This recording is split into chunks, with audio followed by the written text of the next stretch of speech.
nastaghfiruh wa na'udzu billahi min syururi anfusina wa min sayyi'ati a'malina may yahdihillahu fala mudilla lahu wa may yudlilhu fala hadiya lahu asyhadu an la ilaha illallah wa asyhadu anna muhammadan abduhu wa rasuluhu la nabiyya ba'dahu rabbi ishrah li sadri wa yassir li amri wahlul 'uqdatam min lisani yafqahu qawli Allahumma anfa'ni bima 'allamtani wa 'allimni ma yanfa'uni wa zidni ilma. Ibu-ibu, menurut saya boleh? Alhamdulillah, ini pertama kali saya sholat silaturahim ke daerah Watermelon City ya Bu ya. Cek enak mama. Tes sama aja nggak apa lah ya. Alhamdulillah bisa bertemu ibu semua walaupun mungkin belum tahu namanya satu-satu ya Bu ya. Saya dulu kenalan, nama saya Ninin Bu. Insya Allah nama saya gampang diingat karena dari atas, bawah, depan, belakang diputar-putar tetap Ninin. Saya di Semarang, tetangganya Mbak Sumi di Blok A, Bukit Kencana. Alhamdulillah tadi ada orang Bukit Kencana juga. Alhamdulillah bisa silaturahim ke ibu-ibu semua di madrasah ibu ini. Alhamdulillah ini nikmat ya Bu ya. Buat kita semua ibu masih dikasih rasa senang, rasa suka untuk bisa berkumpul, tolabul ilmi, untuk bisa berukhuwah ya, itu nikmat. Insya Allah kita ini sedang ada di Raudhatul Jannah ibu ya, di kebun-kebun surga. Jadi salah satu kebun surga yang bisa kita icip itu adalah majelis ilmu ya, dimana kita itu berkumpulnya insya Allah niat lillahi ta'ala, dan semoga Allah berkenan ya. Sayangnya kita nggak bisa lihat ya Bu ya, cuma Rasulullah ngendika kalau ada kumpulan majelis seperti ini itu, malaikat itu juga kumpul di atas kita itu ya. Saya kita nggak bisa melihat gitu ya, tapi kita meyakini bahwa kehadiran kita itu jadi magnet tersendiri gitu ya. Jadi sesuatu yang disukai oleh Allah, para malaikat yang membuat mereka itu kumpul untuk kemudian ngapain kita itu. Oh, kita sedang dengar Allah, ya, kita sedang belajar ilmunya gitu ya, maka kemudian kita didoakan oleh para malaikat, dilaporkan pada Allah, oh ada bu ini pada hari apa nih Bu?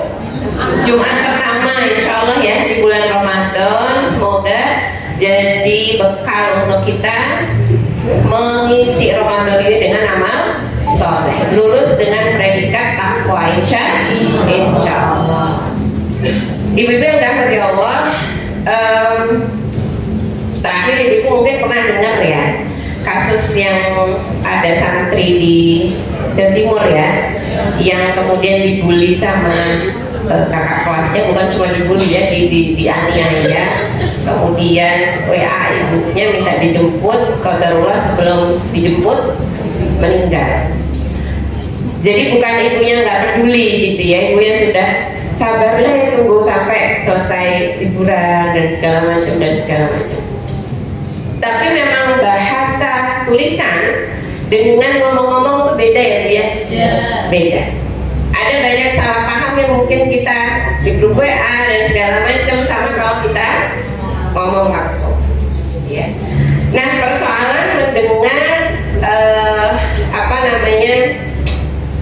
ngomong mendengar itu ternyata jadi perhatian yang luar biasa ya bagi kita orang-orang Islam itu. Sebelum saya masuk, boleh ke slide? Oh, jadi Pointer? oh bisa dipakai? Bisa. Oke. Jadi kenapa kita harus mendengar? Kenapa Bu kira-kira? Biar kita tahu. Biar lebih paham, lebih tahu, lebih jelas. Oke. Saya itu punya teman pengantin baru, punya anak pertama, anaknya umur 2 tahun itu belum bisa banyak ngomong. Dikira autis karena udah terapi ini segala macam. karena anak pertama itu ya, ibu baru, bapak baru gitu ya. Setelah umur 2 tahun tetap bisa belum ngomong, baru kemudian dibawa ke dokter spesialis. Qadarullah ternyata tuli. Baru ketahuan 2 tahun. Rasanya tuh aku mbak kayak gagal merasa, jadi kayak merasa gagal jadi ibu. Masa aku 2 tahun ini nggak tahu kalau anakku nggak bisa dengar. Saya mau flashback lagi nanti hubungannya kenapa kita perlu belajar mendengarkan. Jadi alhamdulillah qadarullah setelah pasang apa namanya alat bantu dengar ya, sekarang sudah mulai bisa lumayan, walaupun telat ya. Sampai dia resign jadi PNS untuk meremedi tadi kemampuan anaknya dan segala macam. Jadi ibuku yang dirahmati Allah, hari ini itu kita mau belajar tentang banyak hal mendengar. Saya itu bersyukur sama Allah tuh dikasih kesempatan untuk bisa bagi ilmu yang sedikit, karena kalau saya dapat materi ini Bu Nidin di sini gitu ya, itu jadi kesempatan saya buat belajar, buat buka jurnal, buat buku lagi, buat buka kitab lagi segala macam. Jadi masya Allah gitu ya. Nah, ada 3 hal yang mau kita bahas hari ini ya. Yang pertama adalah bagaimana kita mendengarkan diri sendiri. Mungkin ini nggak lazim sebelum kita ke anak gitu ya. Ternyata ilmu yang lebih penting untuk kita asah adalah mendengarkan diri sendiri. Nanti kita tahu alasannya kenapa. Yang kedua adalah mendengarkan orang yang lebih punya kuasa dari kita atau pihak yang lebih berkuasa dari kita. Kemudian mendengarkan, ini baru yang anak ya, karena anak itu kan dia kalau udah gede salah ya, kalau masih umurnya di bawah, masih kecil-kecil kita di bawah kita, ini tuh tingkat kesulitannya berbeda. Kalau kita lulus yang pertama, lulus yang kedua insya Allah lebih gampang, lulus yang ketiga ya. Suatu saat Imam Syafi'i itu pernah ketemu seorang anak kecil, kemudian anak itu jatuh, kemudian ditolong sama Imam Syafi'i. Hati-hati katanya, jangan apa supaya kamu nggak terjatuh lagi. Kemudian kata anak ini gimana? Jatuhnya anak kecil itu dia yang sakit, tapi tergelincirnya seorang ulama maka itu akan menyebabkan mudarat untuk umat. Syawal. Itu Imam Syafi'i. Ini cerita lagi nih, ngobrol-ngobrol. Dinasehati. Imam Syafi'i itu kan kedudukannya di antara apa manusia, dia itu luar biasa gitu ya. Bagaimana beliau menjadi ahli fikih gitu, ulamanya para ulama gitu. Tapi begitu mendengar kalimat ini dari anak kecil, masya Allah, itu kepikiran berhari-hari. Dan sejak itu beliau lebih hati-hati untuk kemudian memberikan fatwa, lebih hati-hati lagi, lebih banyak belajar lagi. Masya Allah, dari ucapan anak kecil. Itu akhlak. Nah, ibu kan dirahmati Allah, yang bawa Al-Quran bisa dibaca, dilihat yuk. Siapa yang bawa Al-Quran? Di surat Al-Mulk itu, ya. Wa asirru qaulakum aw ijharu bihi innahu alimun bidzati sudur. Dan rahasiakanlah perkataanmu atau nyatakanlah, sungguh dia Allah Maha mengetahui segala isi hati. Insyaallah. Orang beriman itu Bu, ya. Jadi saya bilang di sini bahwa mendengarkan dengan baik dan taat itu adalah karakteristiknya orang beriman. Orang beriman itu adalah orang yang mengimani bahwa Allah itu yang kita jadikan Rob, yang menjadikan ilah, yang kita jadikan sesembahan, yang nggak bisa lihat itu bisa lihat kita, yang kita ya nggak bisa tahu wujudnya sekarang karena kita itu lemah, itu tahu apa yang kita omongkan, bahkan yang belum kita omongkan, bahkan apa yang ada di dalam hati. Jadi berdoa itu Bu, bukan ngasih tahu Allah tentang apa yang kita butuhkan, bukan ngasih tahu Allah tentang apa yang kita mau, bukan. Karena kita nggak ngomong aja Allah tahu. Tapi berdoa itu adalah bentuk penghormatan kita, adab kita sebagai hamba pada Allah Subhanahu wa Ta'ala. Jadi sama Allah aja kita disuruh ngomong. Allah yang maha tahu isi hati. Itu ada. Lah kok kita sama manusia pengennya diem-dieman, bedek-bedekan wis ngerti. Ngerti nek sedih bisa nggak Bu? Nyaris salah tebakannya Bu. Mau orang psikolog yang udah berpengalaman ilmunya kayak gimana, itu kan nggak psikolog coba tebak kayak gimana, ilmunya saya dukun gitu ya, nggak bisa begitu. Jadi kita ngomong itu sama Allah lewat berdoa adalah adab seorang hamba pada Rohnya yang maha tahu, Rohnya yang maha mendengar, masih harus ngomong. Ud'uni astajib lakum. Kita disuruh minta sama Allah, bukan karena Allah nggak tahu apa yang kita mau, tapi ngomongnya kita sama Allah, maturnya kita sama Allah, itu adalah bentuk cara kita meninggikan Allah. Jadi jangan malu buat berdoa. Bahkan Rasulullah sendalnya hilang satu juga, talinya putus sendalnya berdoa untuk hal yang remeh maupun hal yang gitu ya. Jadi sama Allah saja harus ngomong, gak bisa beda-bedaan kita. Walaupun Allah bisa tahu isi hati kita, ya. Jadi pada suatu hari ya Bu ya, ini mau cerita dulu saya tentang bagaimana orang beriman itu menyadari bahwa Allah itu ya adalah zat yang maha mendengar. Suatu hari Bu, Rasulullah itu dilempar batu, ya, dilempar batu dari atas rumahnya orang Arab waktu itu sampai Rasulullah itu bercucuran darah. Ya, ada peristiwa Aqabah. Dilempar batu yang sampai Fatimah itu ngelap mukanya Rasulullah sampai bercucuran ya, karena berdarah-darah dilempar batu sama-sama orang kaum kafir Mekah yang nggak suka sama dakwahnya Rasulullah. Kemudian Rasulullah itu batin, aku telah mengalami kesulitan. Rasulullah itu ketemu gitu ya sama Ibnu Abdil Jalil bin Abdil Kulab, ya. Rasulullah kemudian bicara dalam kondisi nangis, dalam kondisi sedang sakit itu Rasulullah bilang, aku telah mengalami kesulitan dari kaummu, dan kesulitan yang paling berat adalah yang aku alami dari mereka pada hari Aqabah. Ya, ketika itu aku mendatangi Ibnu Abdil Jalil bin Abdil Kulab, tapi dia tidak memenuhi ajakanku. Kemudian aku pergi dalam keadaan susah. Jadi Rasulullah susah, Rasulullah sedih, tapi Rasulullah nggak yang teriak-teriak kayak kalau kita habis gitu, nggak gitu. Itu bukan adabnya orang Muslim. Kemudian, masya Allah ya, ini kalau Rasulullah susah yang datang adalah malaikat Jibril. Kita yang susah datang gitu. Rasulullah kemudian didatangi malaikat Jibril, kemudian malaikat Jibril berkata pada Rasulullah, sungguh Allah telah mendengar ucapan kaummu kepadamu dan penolakan mereka terhadap ajakanmu.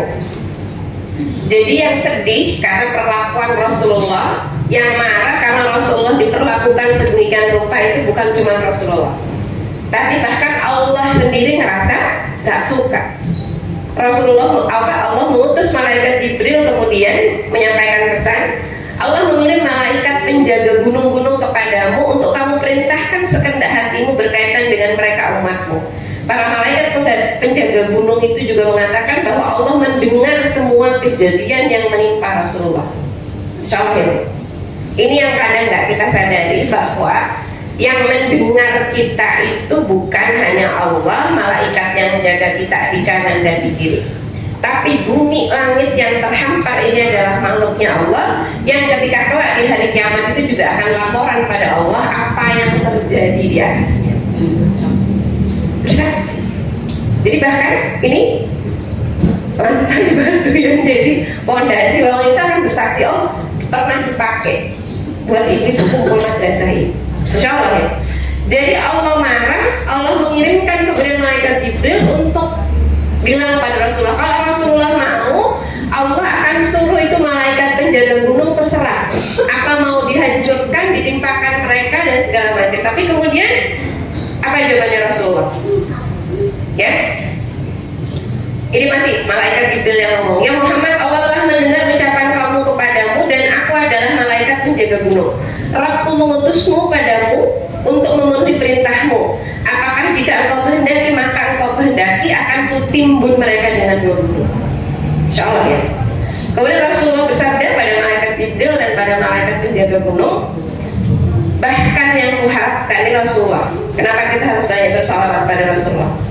Jawaban Rasulullah ketika bahkan Allah sudah ngasih lampu hijau, kalau kamu marah boleh gunung kemudian dihancurkan untuk membalas perbuatan kaum kafir Mekah itu pada Nabi Muhammad. Kemudian apa kata Rasulullah?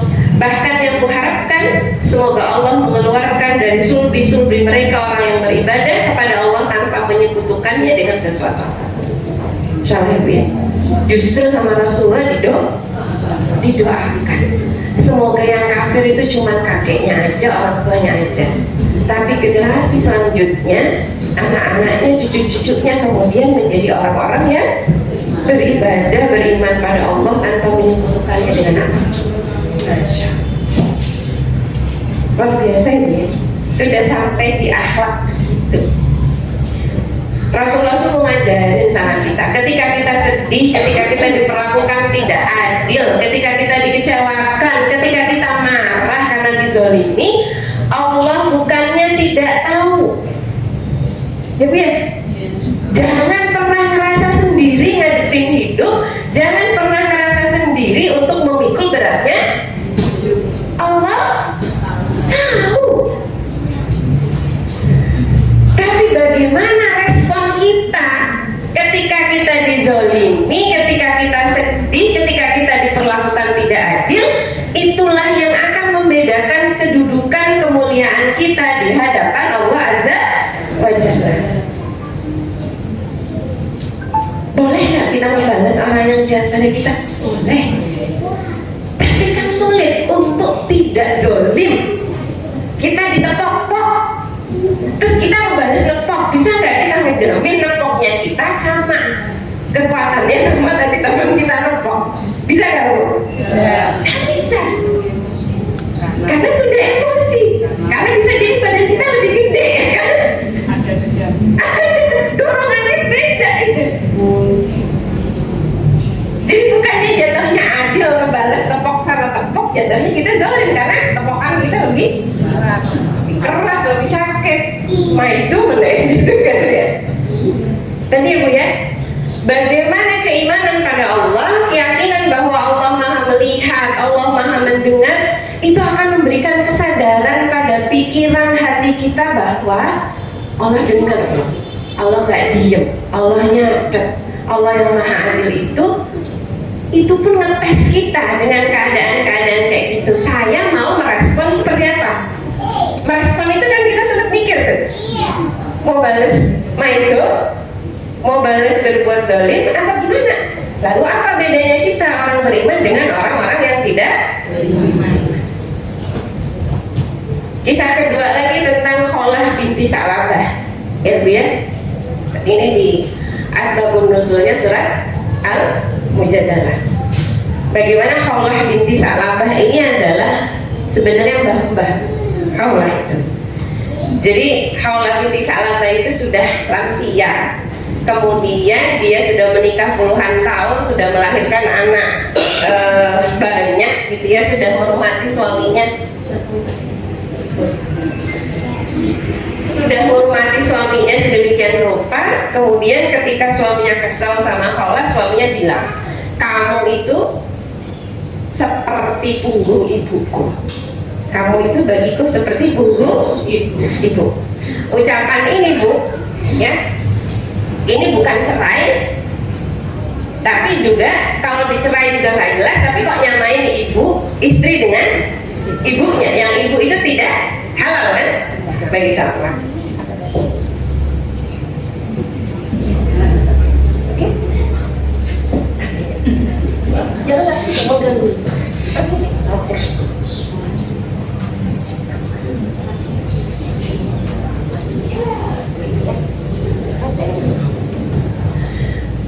Jadi digantung, dicerai enggak,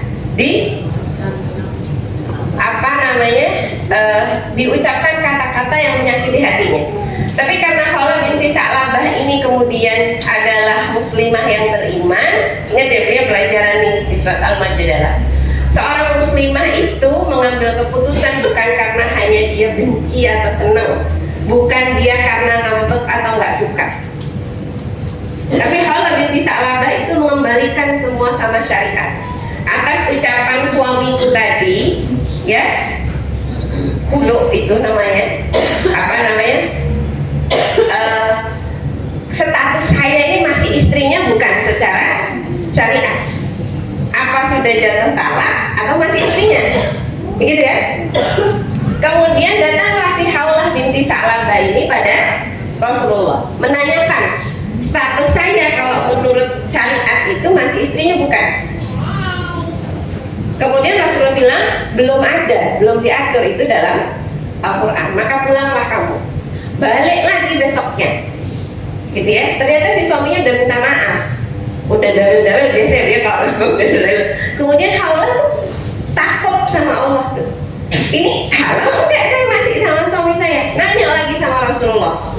Kemudian kata Rasulullah, kembalilah sampai Allah memberikan keputusannya. Karena Al-Quran kan turun secara bertahap tuh.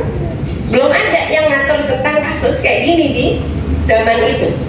Kemudian Masya Allah, Allah menurunkan khusus untuk ngejawab kebimbangannya Rasulullah dan Khawlah binti Sa'labah dengan turunnya surat Al-Mujadalah. Salah ya Bu? Allah Maha mendengar. Curhatnya seorang Khawlah binti Sa'labah pada Rasulullah tentang permasalahan rumah tangganya. Ada boleh tidak di sini? Ada bukan? Gak bisa dijawab sama Rasulullah, Allah langsung ya. Itulah kenapa para sahabat sepeninggal Rasulullah itu sangat menghormati Khawlah binti Sa'labah, karena ini adalah wanita yang curhatannya itu langsung dibalas oleh Allah dengan turunnya surat Al-Majadalah. Allah Maha mendengar. Cuma level kita itu bukan selevel Sa'labah dan Khawlah binti Sa'labah. Dan Al-Quran sudah tuntas, sudah turunnya sudah sempurna, disempurnakan. Ya, makanya kenapa pas Isra Mi'raj ada nuzul Quran ya, kita memperingati bahwa sudah lengkap. Waktu itu kan masih terus secara berangsur. Jadi jangan pernah Bu dalam hidup ini ngerasa lonely, ngerasa kesepian, ngerasa sendirian, ngerasa nggak mampu ngadepin hidup.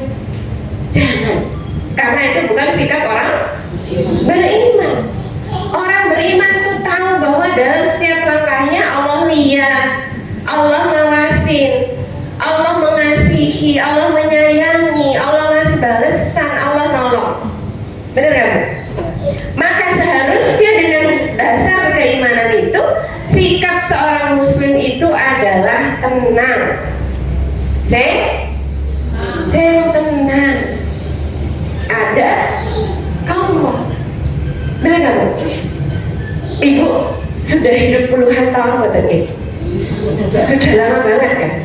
Kalau diingat-ingat ada nggak Bu dulu pas aja kayak susah banget gitu, kayak buntu. Tapi ternyata sampai di hari ini. Bener gak Bu? Sudah lewat. Yang ternyata dulu kayak berat itu ternyata sudah lewat. Bahkan kadang kita nggak ngapa-ngapain ya Bu ya.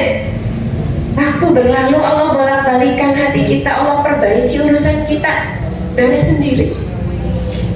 Apalagi kalau kita tadi berusaha mendekat dan meminta tolong pada. Enak nggak mau jadi orang beriman? Enak. Orang beriman itu nggak harus nanggung semuanya sendiri. Ketika dia merasa lemah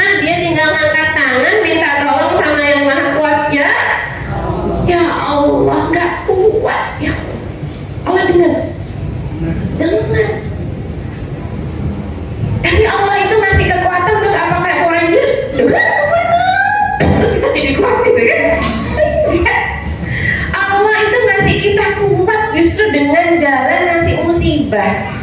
Ketika kita lulus dari satu musibah, maka kekuatan mental kita bertambah, kesabaran kita bertambah, tawakal kita bertambah, iman kita bertambah, sabar kita bertambah. Itu karunia boten? Karunia. Maka muslim itu jangan bersuudzon pada Allah atas apapun yang terjadi dalam hidupnya, baik itu musibah, kebahagiaan, nikmat, kelapangan, atau rasa sempit. Itu semua adalah cara Allah mentarbiyah kita. Kalau ibu-ibu sampai di sini konsepnya sudah kokoh, insya Allah tiap langkah juga ajeb, gak galau-galau. Ini betul. Begitu dapat nikmat, alhamdulillah. Dapat sesuatu yang gak disenangi, alhamdulillah ala kulli hal. Dapat sesuatu yang menyesakkan dada, sulit bagi kita, kehilangan orang kita, inna lillahi wa inna ilaihi raji'un. Ketika kita salah datang sama Gusti Allah, astagfirullah. Ketika kita kagum sama sesuatu, masya Allah. Ketika kita melihat ya sesuatu yang membuat kita takjub, subhanallah. Ini ringan Bu, tapi kadang berat kalau kita tidak melatih. Dilatihnya terus. Boleh minum dulu? Boleh ya? Nanti giliran aku ya. Oke? Ya Bu ya, latihannya terus. Lihat teman habis renovasi rumah, kok rumahku bocor terus ya. Nah ini sebelum sambat ada pembukaannya. Apa Bu? Masya Allah, ada hujan masuk ke rumah gitu ya Bu ya. Tapi pembukaannya tetap Masya Allah, subhanallah, tetap alhamdulillah.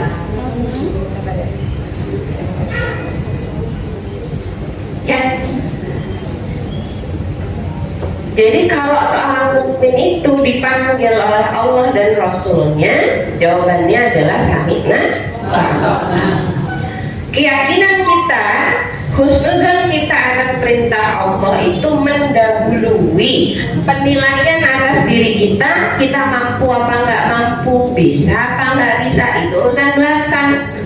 Tapi kalau kita menyambut panggilan Allah, maka yakin Allah akan memampukan. Dulu ya Bu ya, baru punya anak bayi, ya Allah gini rasanya baru lahiran. Masuk TK, ya Allah gini. Jebule anaknya sekarang udah punya anak juga. Masya Allah, kalau dipikir-pikir kan banyak hal yang kita itu kayaknya nggak mampu. Tapi justru tahu diri kalau kita itu adalah hamba. Hamba itu memang dikodratkan untuk jadi orang yang doif. Doif itu bagus, lemah. Kita itu memang ditakdirkan sama Allah untuk jadi orang yang fakir, karena yang maha kaya itu Allah. Jadi selalu saja dibilang miskin, dianggap miskin sama ya emang manusia ini nggak ada yang kaya. Ya kan Bu? Iya. Selalu aja. Yang menarik adalah bagaimana orang-orang beriman pada zaman as-sabiqun al-awwalun itu, orang-orang Ansor, ketika turun perintah tentang hijab, tentang menutup aurat, waktu itu nggak semua itu pakai jilbab, pakai baju panjang kayak gini ya. Jadi orang Mekah waktu itu ya kayak kalau ibu lihat-lihat di film-film pada pasir itu ya. Jadi wanita jahiliyah dulu memang nggak pakai penutup kepala, masih kelihatan rambutnya menjuntai, masih pakai gelang kaki segala macam gitu ya. Ketika turun ayat tentang ya, ayat tentang hijab, tentang menutup aurat, maka begitu mereka mendengar itu, yang lagi ada di pasar, yang lagi jualan, itu diceritakan di tafsir ya, Nukasir itu mereka narik tendanya narik penutup warungnya, ditarik kemudian dipakai untuk nutup Insya Allah Ibu. Jadi begitu tuh orang perintah Allah, lah kok mau jilbaban, gak tunggu jilbab ini, tuh jilbab jangan senang ini, gak gitu jawabannya Bu. Samina, adanya tenda-tenda Bu ditarik. Nah kita itu kadang atas perintah Allah suruh puasa, puasa meneh, kok cepet banget tau puasa, esok ya gitu kan.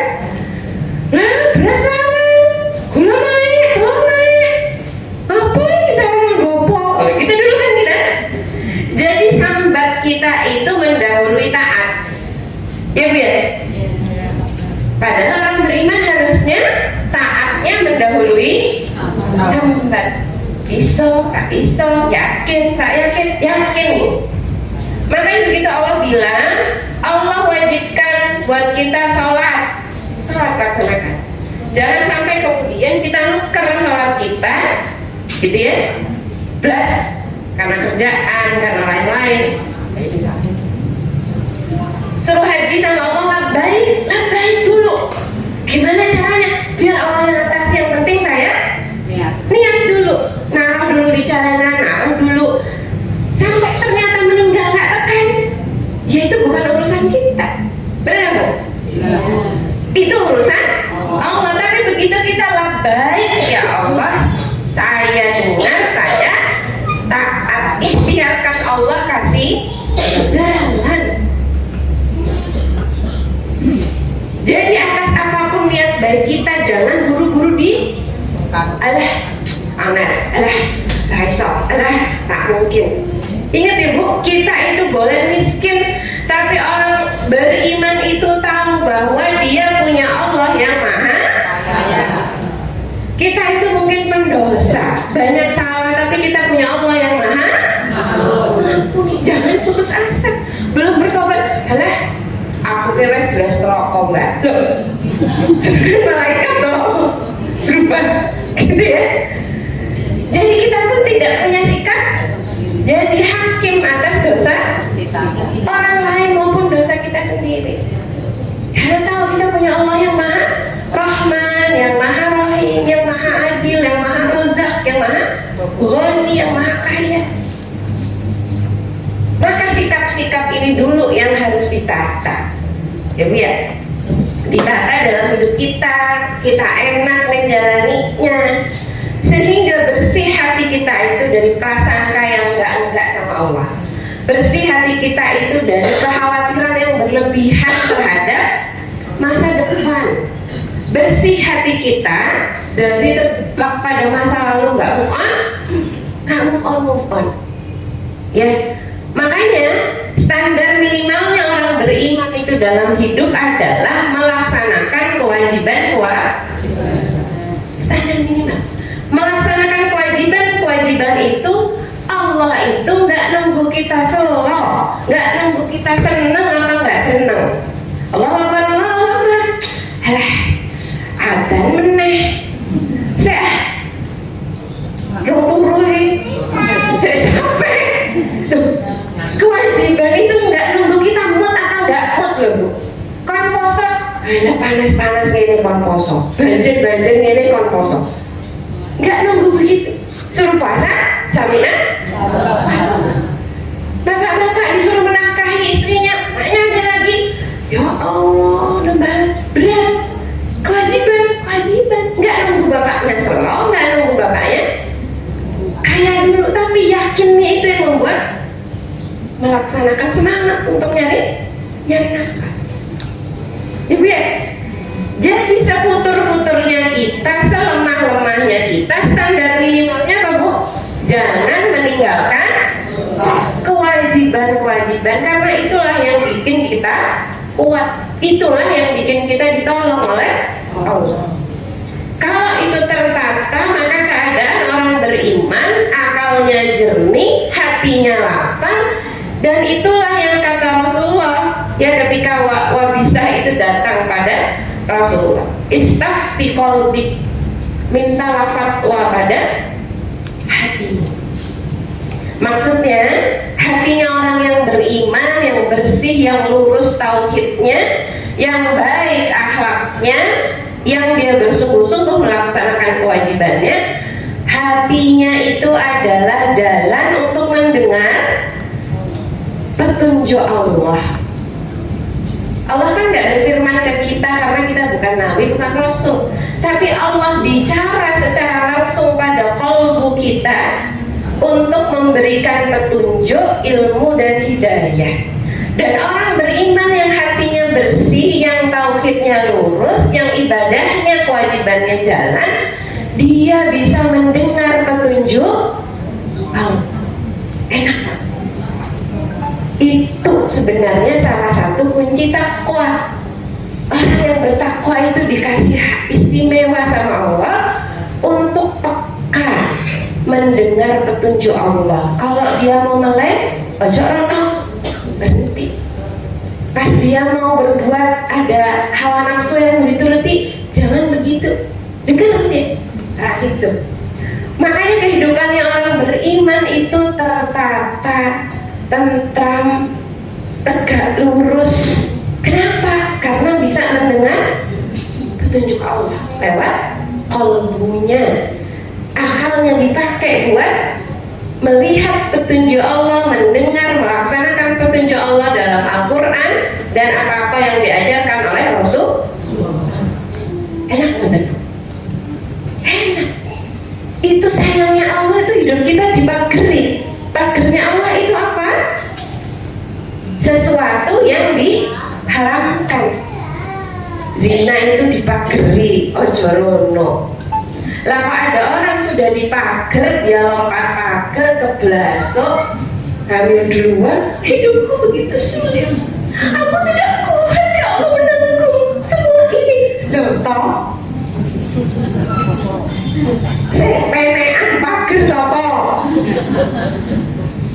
Bener gak Bu? Iya. Semua yang dilarang Allah itu adalah yang bahaya buat kita. Kalau kita menyengaja lompat pagar ke yang bahaya, itu namanya golek-golek perkara. Setelah keblasuk jatuh tak bisa bangun lagi, baru betapa pedihnya hidupku. Dunia tidak adil padaku, gitu kan? Bener gak Bu?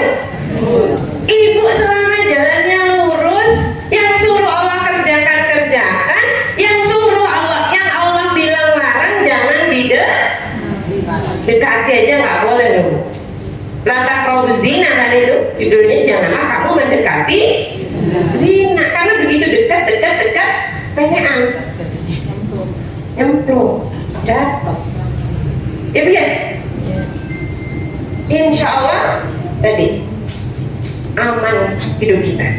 Kita basiroh tuh, orang beriman tuh punya namanya basiroh, mata batin.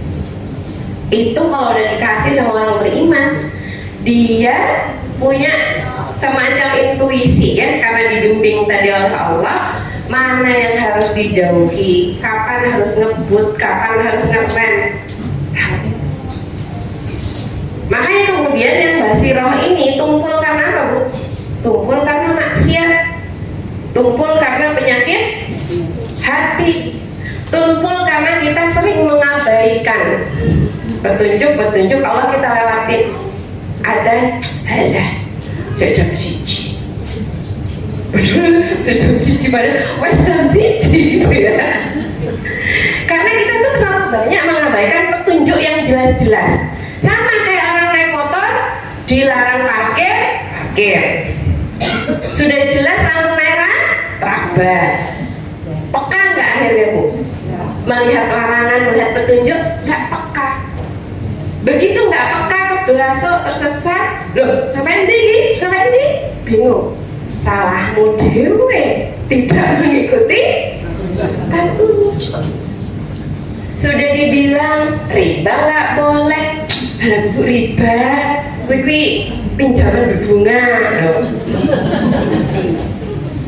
Kita menerima, mendukung orang yang moralnya jelek untuk jadi pemimpin nggak boleh, menerima suap oleh iki serangan fajar. Duduk zina kuwi hamil 2 nikah loh. Ibu ya, alasannya banyak. Akhirnya karena kita mengabaikan itu tadi. Matanya biasa mengabaikan, nggak peka, telinganya biasa mengabaikan, akhirnya tidak. Bukan karena tidak mendengar, tapi tidak mendengar. Beda ya Bu ya? Sumun, bukmun, umyun, kampung lah. Bukan mereka nggak punya mata, tapi matanya tidak dipakai untuk melihat kebenaran, melihat petunjuk. Nggak dipakai. Bukan nggak bisa dengar, tapi nggak mau mendengarkan.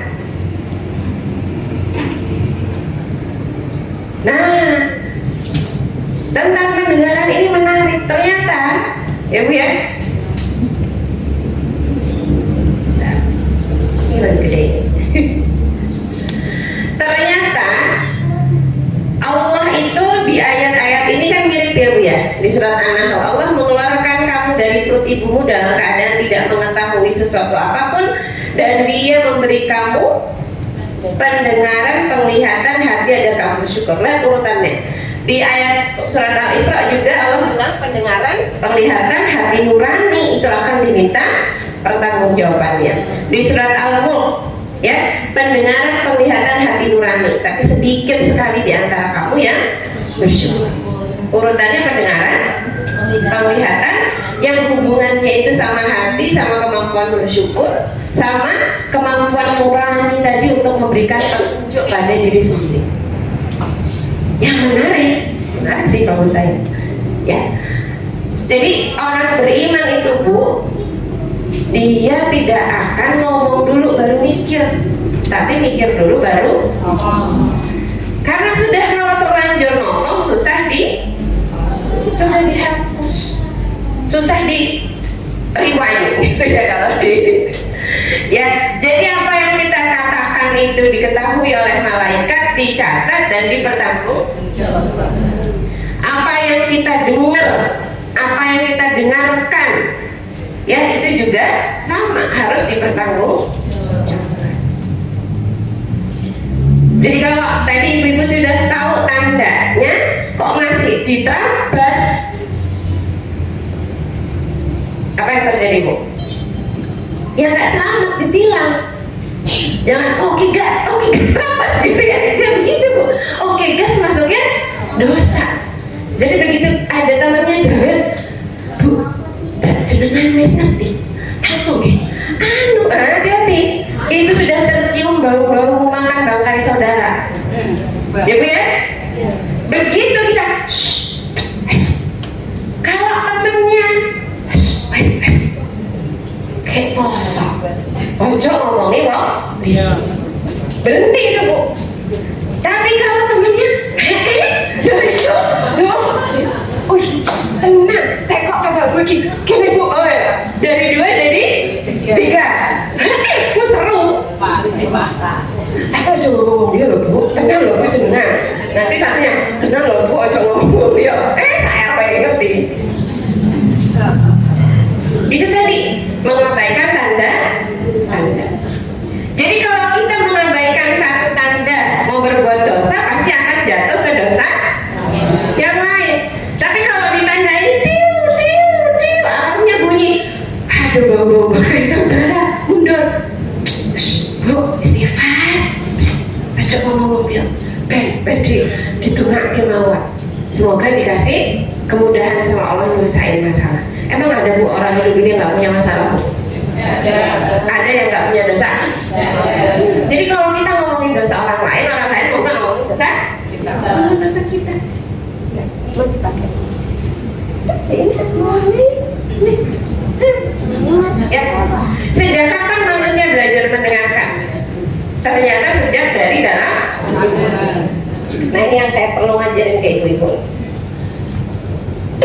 Jadi di dalam kandungan itu, ketika usia 3 atau 4 bulan, seiring dengan tiup-tiupkannya ruh, ya Bu ya, ke dalam janin itu, indera yang pertama kali berfungsi dengan baik, organ yang berfungsi dengan baik itu adalah telinga. Jantung manusia itu nggak bagus-bagus amat, makanya perlu nangis dia, ya, supaya bisa menyesuaikan dengan kehidupan di luar rahim. Begitu juga paru-parunya, ya. Matanya anak kecil tuh belum bisa ngelihat lebih dari 30 cm, masih terawang-terawang. Tapi telinga sejak umur 3, akhir 3 bulan mau 4 bulan itu sudah bisa dengar. S2 saya dulu di MKes Kesehatan Reproduksi, jadi saya cukup banyak pelajari dan Masya Allah, ya Bu, bayi itu dengar suara jantung ibunya. Jantung kan di sini ya Bu ya, bayinya di sini nih, ini nih. Begitu ibunya marah, apa yang terjadi pada jantung? Apa yang terjadi? Lebih cepat. Bisiknya bayinya keberisikan nggak? Berisik. Lah kok gendong marahnya? Berisik banget. Begitu kita marah, kita sedih, kita kecewa pas kita lagi hamil Bu, ya. Hormon itu juga nyemprotin tuh, hormon-hormon yang berkaitan tadi dengan kesedihan, dengan stres, dengan tekanan. Akhirnya bayinya itu ketubannya banjir hormon-hormon kesedihan, hormon-hormon stres. Jadi ketika ibu stres, bu hamil stres, bayinya juga ikut stres. Apa tandanya bayi stres? Berat badannya nggak naik-naik, gangguan pernapasan. Karena itu sudah mengalir ke seluruh tubuhnya, maka cenderung bayinya itu akan jadi anak yang pemurung, sensitif. Nah coba ibu-ibu ingat ya, anaknya pertama kedua, siapa yang ibu ketika hamil tuh ngerasa lebih tertekan daripada pas ngelahirin lain-lainnya pas hamil? Dan coba lihat anaknya, apakah anaknya lebih periang dari yang lain? Ada, biasanya enggak. Ibu ya, kondisi ibu itu sangat berpengaruh bahkan sejak dari dalam. Itulah kenapa kita mesti belajar kontrol emosi, mengelola rasa senang, nggak senang, gimana caranya kalau saya capek, gimana kalau saya tertekan harus ngapain. Itu berpengaruh langsung pada anak kita sejak dari bayi. Makanya ada istilah gawe bayi ibu. Itu sebenarnya kayak gitu-gitu tuh, pengaruh-pengaruh langsung tidak langsung dari kondisi ibu waktu hamil. Ingat ya Bu ya, kenapa ibu tuh mesti belajar? Ada sekolah ibu, madrasah ibu. Kenapa? Kondisi ibu itu sangat mempengaruhi orang-orang di sekitarnya yang terdekat. Nular. Ibu ya, ibunya tenang, insya Allah sak rumah ikut. Ibunya tantrum, ibunya drama, ibunya ibunya lagi tantrum kejang-kejang gitu ya, serumah itu vibrasinya itu ikut keluar. Weh, rasa sudah ambiar gitu ya. Nah, yang menarik lagi, bayi pertama kali mendengar tadi umur 4 bulan ya Bu ya, dan sejak dia bisa mendengar sampai dia wafat, ini telinga nggak pernah berhenti mendengar. Ada nggak Bu yang bisa ngistirahatin telinganya? Jadi disumpel, disumpel tapi kan nggak ketutup banget. Mata kita itu ada waktunya melek, ada waktunya nutup. Tangan kita ada waktunya rajang-rajangnya nyapu, ada waktunya yes. Telinga kita Bu gak berhenti. Walaupun kita kadang nggak pengen dengar, sampingnya wes terlanjur kerungu gitu ya. Bener gak Bu? Itulah ajarannya telinga, Masya Allah. Nah telinga itu saraf-sarafnya, koklea dan segala macam itu, Masya Allah ya, saya baca-baca lagi jurnal itu, kita itu bisa mendengar suara manusia itu dari 20 sampai 20.000 Hz ya. Suara 20 itu apa sih? Angin Bu. Nah itu 20. Ya. Itu ada adanya tuh. Ayam berisik, ayam, orang bisik-bisik, ngobrol, suara air terjun, suara air kolam, itu kita dengar tuh. Dan efeknya ternyata beda-beda. Karena begitu suara, ini kan suara banyak yang kita dengar ya. Ibu dengar suara saya, dengar suara temannya, dengar suara anak saya. Tapi telinga kita itu bisa memberikan mana yang perlu saya teruskan sampai ke otak, mana yang berhenti di sini terus. Nah, sebagian orang memiliki gangguan untuk mengontrol mana suara yang bisa didengar dan enggak. Salah satunya adalah anak-anak dengan ADHD, ya gangguan perhatian, autis, termasuk orang-orang dengan gangguan kesehatan mental. Ya kayak schizophrenia, gitu ya, orang-orang depresi dan segala macam itu lebih sensitif. Jadi di kepala mereka itu lebih berisik. Kalau kita kan, gitu ya, mereka tuh semua dirasa. Nah, yang menarik lagi Bu ya, ketika telinga itu masuk lewat gelombang suara, dia jadi di bulu-bulu halus di telinga masuk ke atas, di atas proses jadi kemudian aliran listrik masuk kemudian dari telinga yang bagian pinggir itu udah distraksi, mana yang tetap mau dibuang, mana yang mau masuk ke telinga tengah. Telinga tengah juga distraksi, mana yang mau diteruskan sampai otak, mana yang udah berhenti di situ aja. Jadi nggak semua misalkan masuk ada 100 suara, 100-100-nya sampai ke kepala kita. Nah ini nanti ibu-ibu jadi paham kenapa kok aku dulu oke. Ternyata ada yang cuma segini, tengah, ada yang ke atas. Nah itu kita tuh punya mekanisme sendiri tuh, Masya Allah. Dan ternyata manusia itu dikasih sama Allah sistem pendengaran yang bisa mendeteksi, membedakan, bahkan menemukan lokasi suara. Kita malam-malam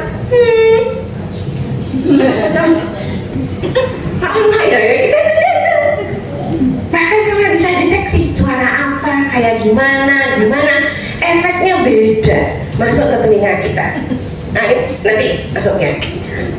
Nah ibu-ibu yang biasa jadi paduan suara di rumah, ya pakai suara dengan pitch tinggi, nanti enggak boleh beda. Ya, orang yang biasa, anak-anak yang sejak bayi itu dibesarkan dengan suara yang pitch-nya tinggi. Oke, nanti setelah abang bersikap saya ini kasih. Orang yang punya suara rendah, kalem, efeknya menenangkan. Ini kuncinya. Dibilang ya Bu, kalau kita tenang efeknya menenangkan. Kalau kita biasa pakai suara rendah, maka anak itu akan sensitif sama suara rendah. Artinya kita biasa ngomong baik-baik, pelan-pelan, maka dengan suara pelan aja sama anak sudah efektif, cukup. Tapi anak-anak yang biasa paduan suara ibunya di rumah,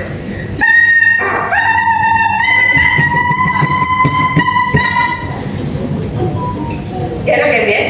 Tapi suara ibu itu kalau ngomel, kalau ngoceh, terus kita kasih sambungin Bu ke diagram yang ada gitu. Itu aliran listrik yang masuk ke telinga anak kita. Berisik gak Bu? Bisa didengar dengan jelas? Bisa membuat anak lebih perhatian, oh sedang ini gitu. Bisa? Bisa. Jangan harap anak kita paham, anak kita berempati, anak kita ngerti kalau kita ngomongnya kayak paduan suara. Enak masih kamu masih enakan suara gitu ya. Teng gitu masih ini. Nah, ternyata kalau kita biasa belajar suara rendah, biasa ngomong pelan, terjeda, efeknya apa Bu? Tekanan darah itu turun, jantung kita itu berdetak lebih teratur, bahkan otot-otot, ketegangan otot-otot juga mereda. Masya Allah. Ibu ya, istri tenang, lembut, ngomongnya pelan, ketegangan otot mereda, saraf-saraf juga lebih rileks.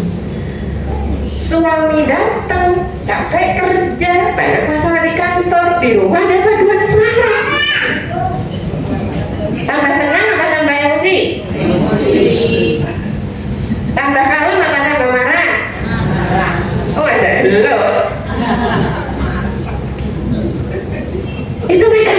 tubuh. Ya. Nah, kalau orang yang biasa punya frekuensi tinggi seperti peluit tajam, gitu ya, merepet kalau kata orang Medan itu, melengking, teriakan keras, itu otomatis tubuh kita itu ngasih sinyal waspada, waspada. Jantungnya lebih cepat, ototnya lebih tegang, matanya lebih membelalak, semua mode waspada, siap siap siap siap. Itu memang udah diatur begitu. Jadi wajar kalau kita ngomongnya tinggi, respon yang diajak ngomong juga tinggi. Ajak dulu. Ibu lu gak marah, cuma ngingetin. Oh marah, dari marah, hah? Tuh. Dengar gak? Ibu tuh nasihatin ini tuh ibu, sayang pada kamu. Itu nggak sinkron, Bu. Bahkan orang yang buta sekalipun ya, Bu ya, nggak bisa ngeliat ibunya belelek gini gitu. Pas ibunya bilang, ibu tuh sayang sama kamu, gitu ya. Orang buta bilang, sayang tuh kok, aku tambah deg-degan ya. Ini jenis cinta seperti apa yang membuatku merasa deg-degan, takut, otot-ototku tegang? Ini cinta seperti apa? Bingung nggak Bu badannya? Otaknya bingung, caranya bingung, pikirannya bingung. Kok aku dicintai tapi aku dibentak-bentak ya? Kok aku disayang katanya aku dinasihati baik-baik tapi kok aku dicerimi ya gitu ya? Sinkron nggak? Gak sinkron antara pesan yang ingin kita sampaikan dengan yang diterima, yang masuk dan diproses ke otak. Itulah kenapa komunikasi kita pada anak gak efektif. Ibu-ibu curhat, sudah dinasihati Alisa, sudah capek saya nasihati Bu, saya sudah ngomong bolak-balik. Ngomongnya kayak gini Bu, iya, oh yuk pantas. Ibu-ibu tuh kadang merasa kalau sudah ngomel, sudah itu sudah merasa udah selesai tesnya. Wes akan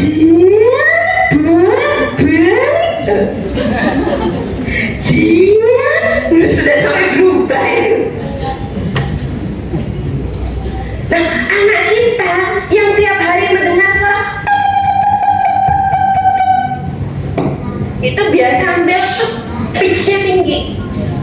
Jadi begitu ada gurunya ngomongin baik-baik, masuk nggak? Nggak masuk. Pagernya sudah disetel sejak gawan bayi. Ada guru-guru yang cerita, Mbak, iya ya Mbak, aku ngadepi muridku ya Mbak. Ya Allah, tak kandani pelan-pelan, rak masuk, tak hukum, tak pengerja kayak gini, rak direken. Coba tanya orang tuanya gimana di rumah. Oh deknya dibalang karo bapaknya lah iya. Kalau ibu marah, misalkan anak marah, anak-anak kecil tuh ngapain? Oh berantakan. Oh numpahin air. Numpahin air levelnya 1 karena kan masih kecil. Kita marahnya levelnya harusnya 1 atau setengah. Cek cilik. Anak saya itu mulai umur 2 tahun kurang begitu dia numpahin, saya kasih lap. Dilap ya nak? Ya. Maaf ya nih. Selesai. Tapi kalau sekecil itu kesalahannya 1, marahnya level 2. Tuh kan? Loh.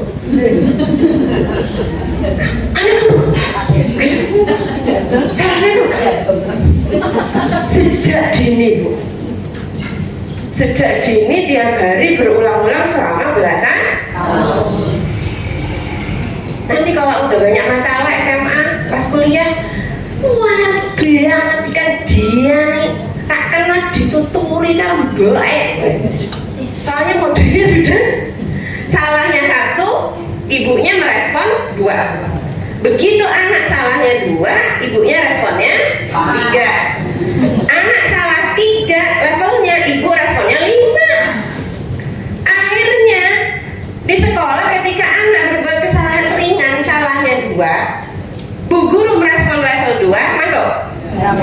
Tak masuk. Tak mau jarak. Paham ya, Bu?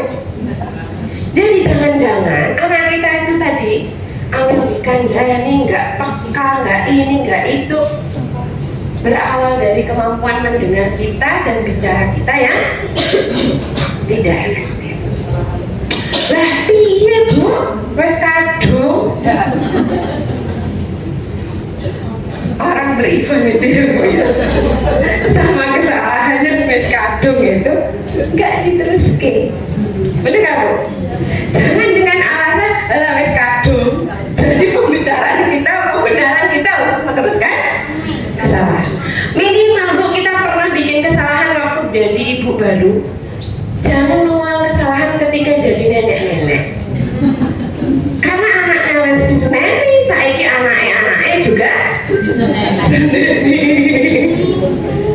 Siap ya, Bu? Insya. Oh iya. Boleh di setel itu videonya?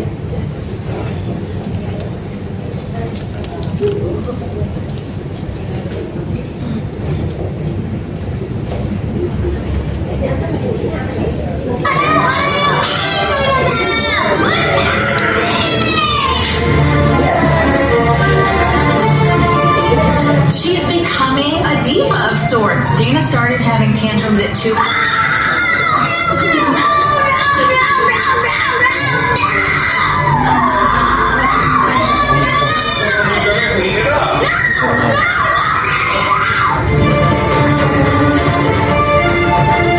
You don't scream anything at me.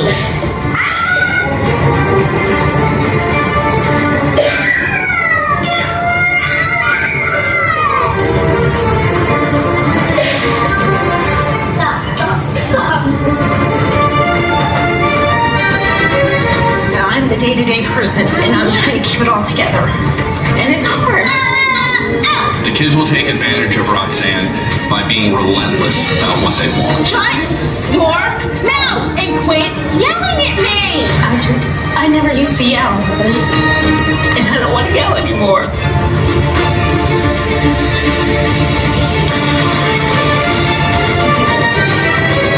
I'm here to watch what's going on today, so I want everybody to carry on as normal so that I can come up with a plan.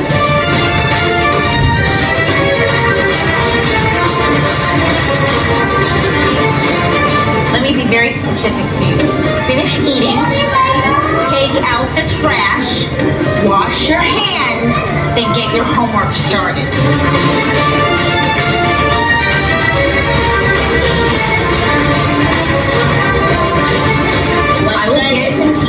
Why should you listen to me? Because I gave birth to you, and without me, you wouldn't be here.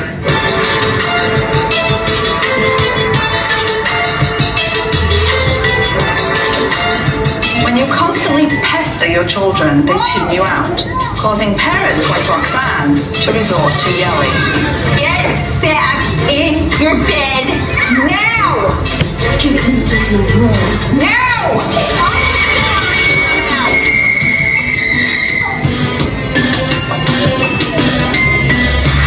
Lauren, let's go try to go on the potty because you haven't tried yet today. Lauren is almost 4 and still hasn't been potty trained, and that is absolutely inexcusable.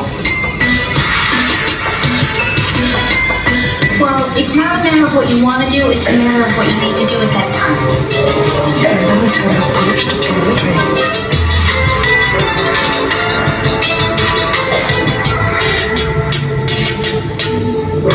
Tyler is a 10-year-old boy who's heading into that pre-adolescent phase.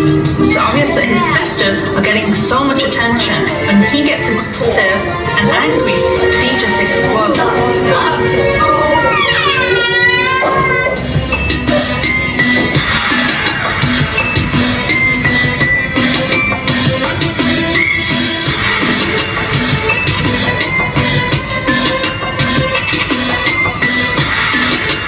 There are definitely issues in this family that need to be worked out, and I promise you we are going to work them out. The children have absolutely no respect for either of you as their parents.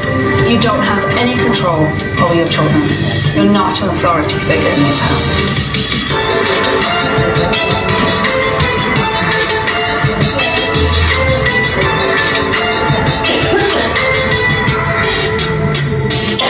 The rules for this family are: number one, we respect each other. And respect means listening and talking nicely. The second rule is no nagging. Number three, negative behavior equals a negative consequence.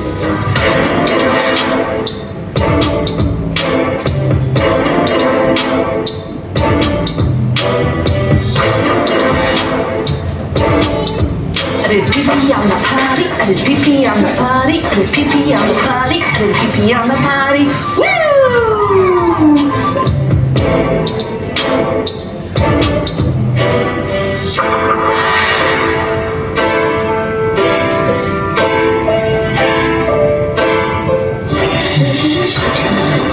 It was tough when he told me that every time he tries to talk to me, I have to go to work.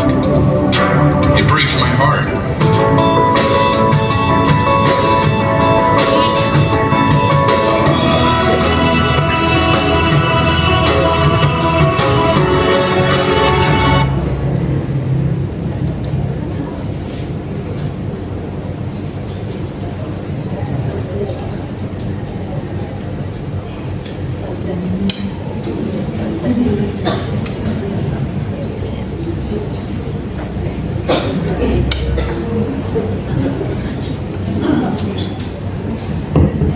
Gimana Bu?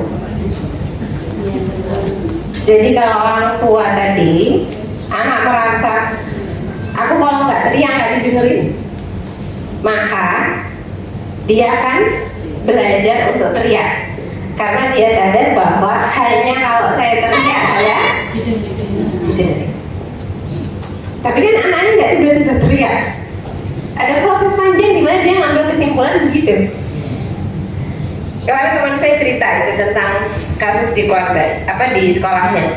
Ada anak SMA yang masuk sekolah, tapi sampai sekolah nggak mau ngerjain, dikasih tugas nggak mau ini, masuk tapi pergi ke kantin, kemana di sekolah.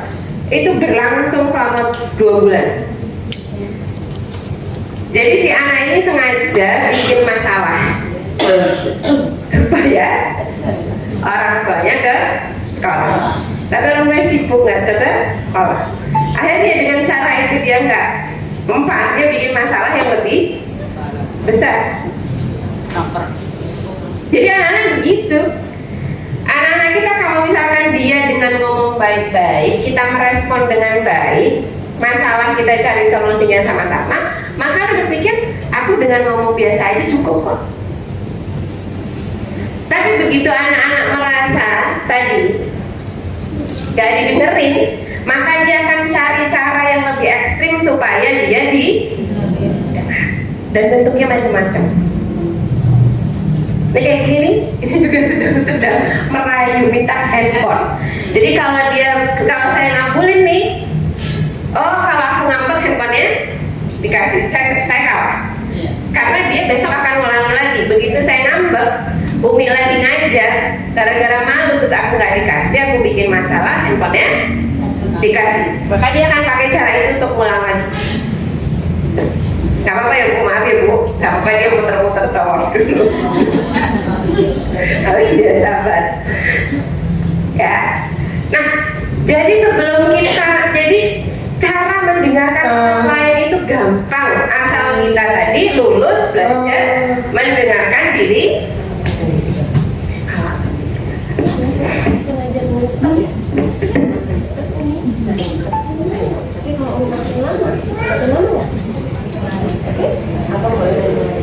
Ya? Ayo boleh keluar. Jadi caranya gimana? Caranya adalah dalam satu studi disebutkan bahwa kita itu Bu bicara dengan diri sendiri 7 kali lebih banyak daripada bicara dengan orang lain. Bu pernah Islam batin? berapa kali sehari kita batin?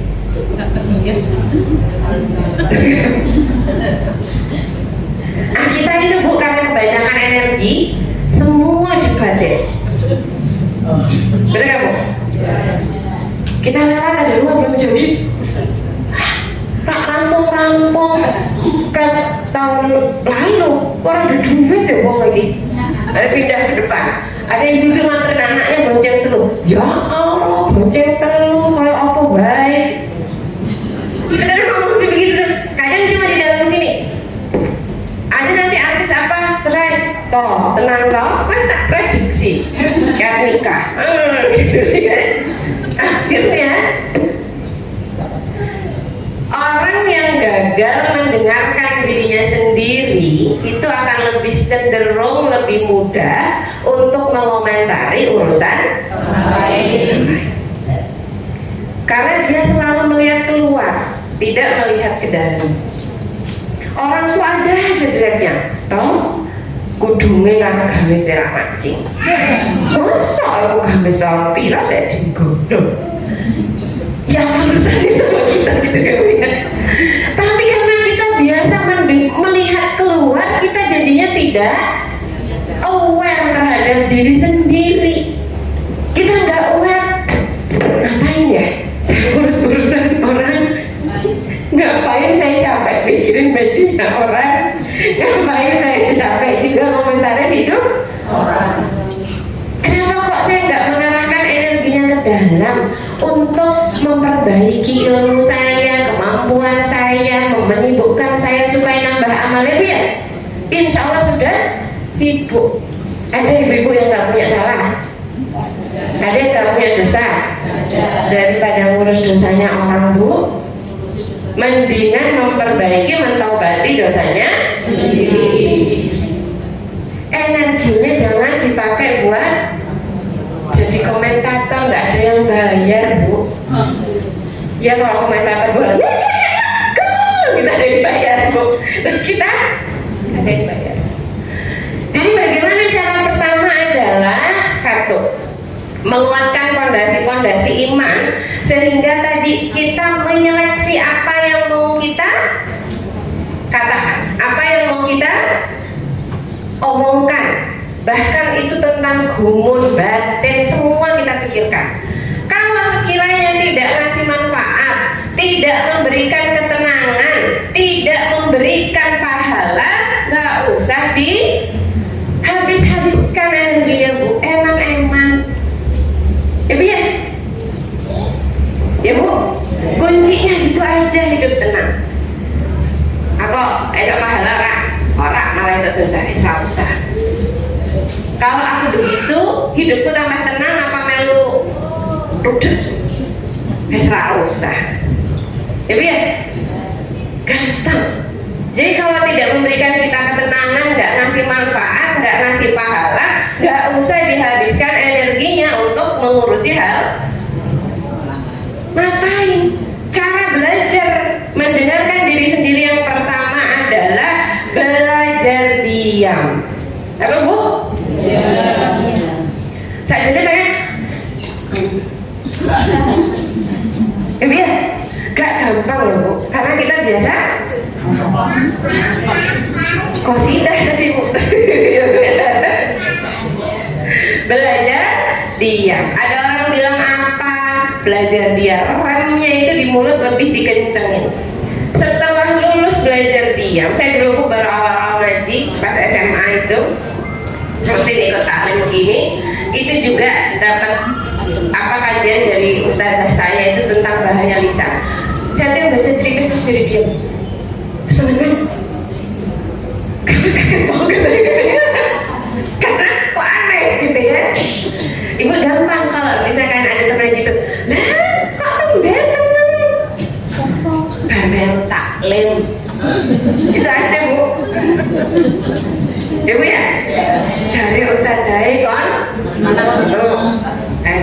Kalau lagi puasa sekarang saya kosong. Nah dilanjutkan nanti setelah puasa. Siapa Bu? Kalau sudah lulus belajar diam, ya Bu ya. Yang kedua belajar apa Bu? Peka.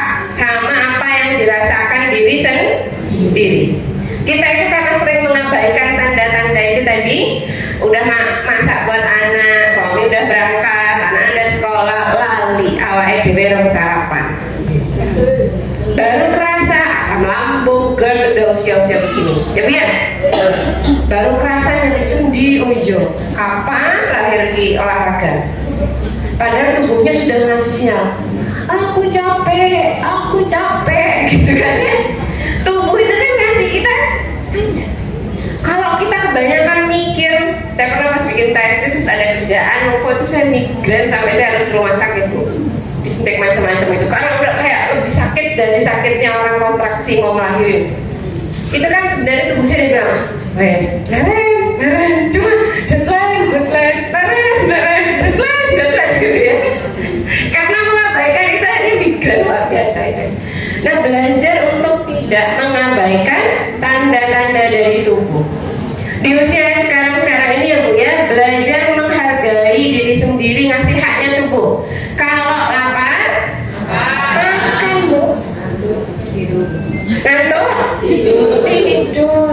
Lagi marah? Jangan marah. Kayak gitu. Disadari kalau lagi marah. Kasih tahu sama orang-orang, mama Dek marah. Coba cedak 5 menit. Gak apa-apa. Setelah 5 menit beres. Daripada kita diem sehari, 2 hari, sama-sama lagi. Gak sadar lagi. Jadi ya, kalau sedih nangis aja nggak apa-apa Bu. Kita itu kebanyakan sudah bersandiwara bertahun-tahun. Mama tuh nggak apa-apa gitu ya. Antara yang diomongin, yang dirasain sama yang bingung bukan cuma suaminya memahami kode-kode kita. Iki, nah mama tuh nggak apa-apa. Dibangun jadi apa? Mana ya Mas? Ya, sudah Bu. Itu nanti bingungnya itu juga anak-anak. Kini Mbak, sama kita jadi marah apa marah, sedih apa bingung. Bisa ya Bu ya? No drama nomor. Siap Bu? Siap. Lebih asertif kalau orang suka bilang, Cek, mama capek, tak tidur dulu, nanti mama dibangunin. Nanti kalau mau ngapain sama mama, ayo. Tapi jangan sekarang, capek, wes boyo era. Gak apa-apa Bu. Cek ya Bu. Yang ketiga adalah belajar lebih aware atau punya kesadaran tentang apa yang kita rasain, tentang batin-batin gitu. Langsung divalidasi. Misalkan tadi ada orang lewat, kurus banget, beda kok tempos. Loh Bu, walaupun itu nggak keluar tapi dari sini langsung astagfirullahaladzim, masya Allah, subhanallah, gitu Bu. Dialihkan tadi batin-batin yang nggak jelas itu Bu ke sesuatu yang bernilai Pak. Lihat orang gamisnya baru, subhanallah, ya Allah semoga aku dirizkikan juga bisa beli gamis anyar. Lebih enak loh Bu daripada ngeliat orang gamis baru. Parek lorong mas, anyar loh Bu. Hati-hati. Jadi yang bisa mengendalikan suara, keletekan hati, batin-batin yang ingat ya Bu, Allah tadi mempertanggungjawabkan penglihatan, pengenalan dan isi hati. Walaupun nggak keluar itu juga tetap dicatat. Batin, elek. Loh kok elek 100 kali gitu kan? Akhirnya kita bersikap, berpikir juga jelas. Langsung dipotong. Astagfirullah. Nggak apa-apa. Walaupun astagfirullahnya lihat anak misalkan gelut. Itu latihan pertama ya, daripada sekarang terusnya ganti astagfirullah. Sini duduk, dipegang satu duduk. Nah sudah, tarik nafas. Siap ya Bu? Ajaran anyar nggak apa-apa, nanti kita latih lagi ya. Kemudian tadi belajar memvalidasi benar apa enggak, penting apa enggak, harus saya lanjutkan apa enggak, atau sudah lupakan. Insya pikiran, hati, pendengaran kita tadi beres, kita juga lebih bahagia, lebih tenang, lebih tentram. Yang itu jadi modal untuk kita mengendalikan emosi, berpikir lebih jernih, kemudian mengambil keputusan dan bersikap. Mama saya umat, saya sholat duha, nanti baru ngomong lagi sama mama, diskusinya lanjutkan setelah sholat duha. Boleh Bu? Boleh. Tadi yang biasa paduan salah, sekarang turun 1 oktav ya Bu ya. Siap ya Bu? Biasanya, Mas, deketin dulu. Mas, masih kecil gak apa-apa? Gak apa-apa. Nanti orang serumah kaget kalau kita perubahannya langsung ekstrim. Mas, aduh, bapak mau ini gitu ya. Sampai pelan-pelan aja Bu, tapi siap ya Bu ya? Nah, termasuk yang sudah jadi nenek-nenek.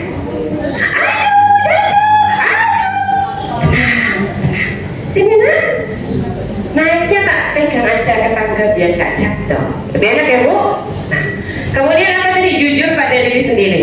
Yang kedua, kita itu jadi kurang bisa mendengar dengan baik tentang diri kita karena kita biasa melanggar janji pada diri sendiri.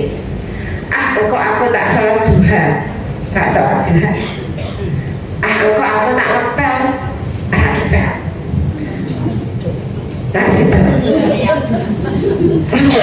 Kok tak gawe kewe dan jahit buat suami tersayang, aku kok malas, saya baik. Iya Pak ya Bu? Ya. Akhirnya kita itu belajar untuk tidak mempercayai diri sendiri. Kau yang berjanji, kau yang mengingkari Bu. Jadi satu, jangan mudah-mudah berjanji.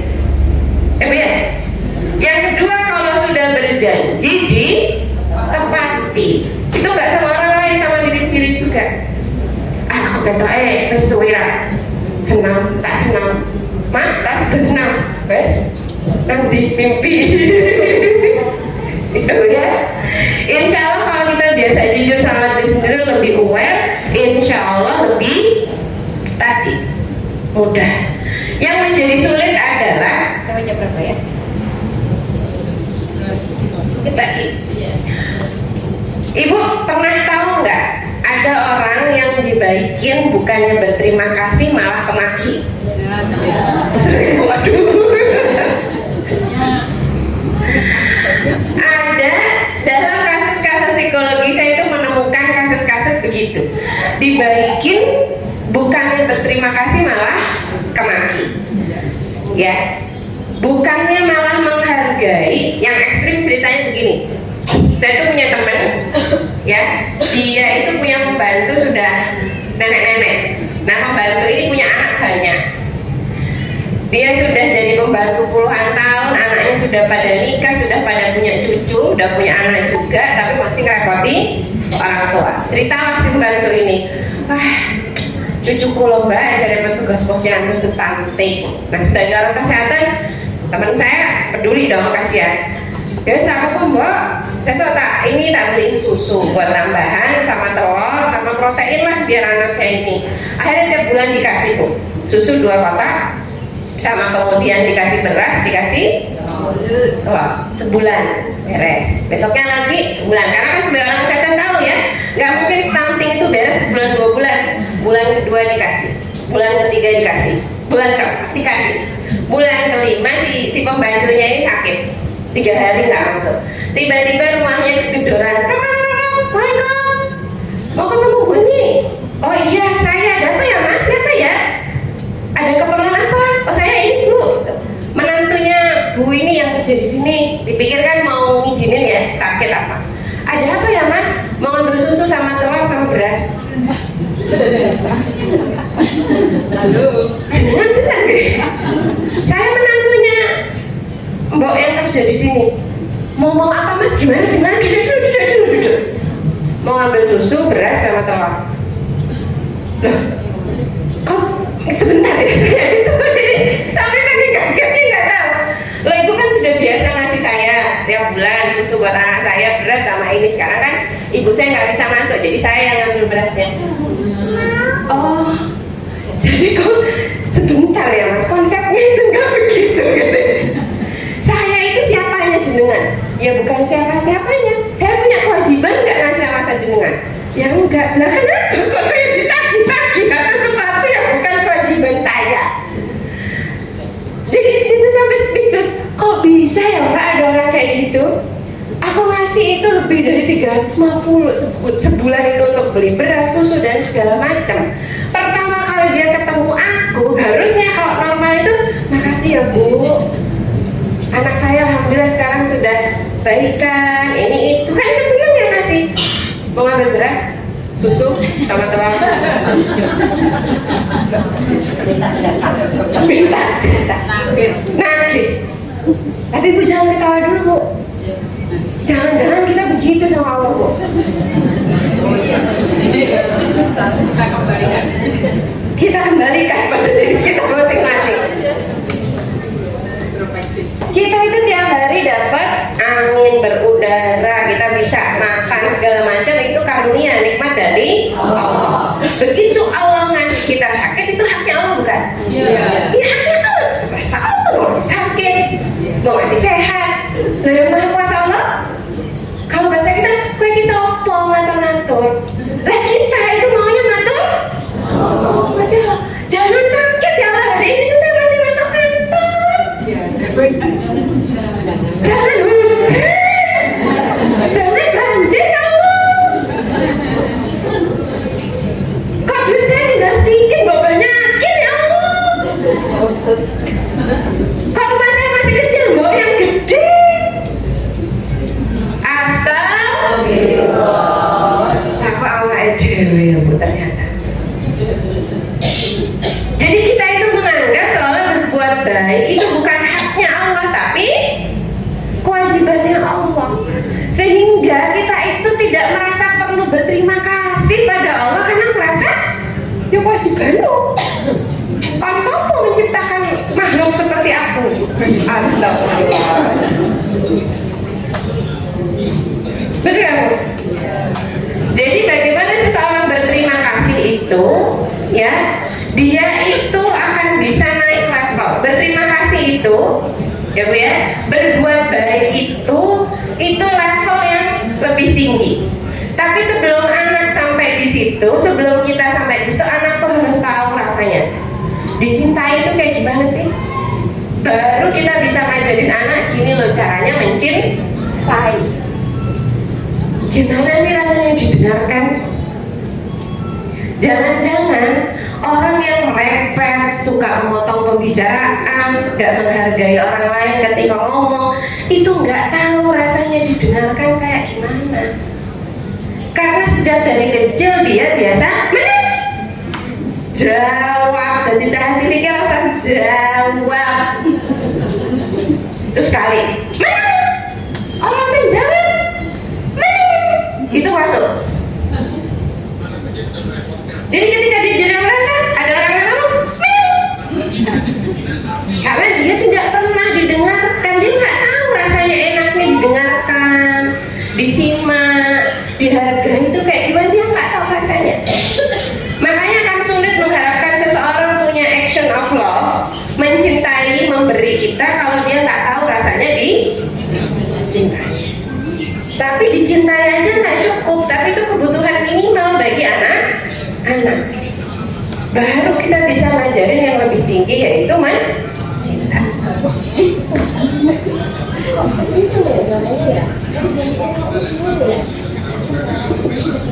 Oh, sarungnya itu besar.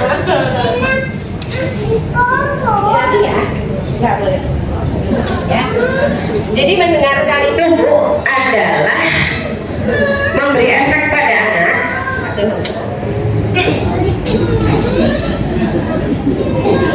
Katanya mau jadi ustaz, katanya mau jadi ulama, makanya dia senang kalau punya pegang mic, dia juga pengen pegang mic. Ya, jadi orang yang tahu rasanya dia tahu oh gini rasanya dihargai.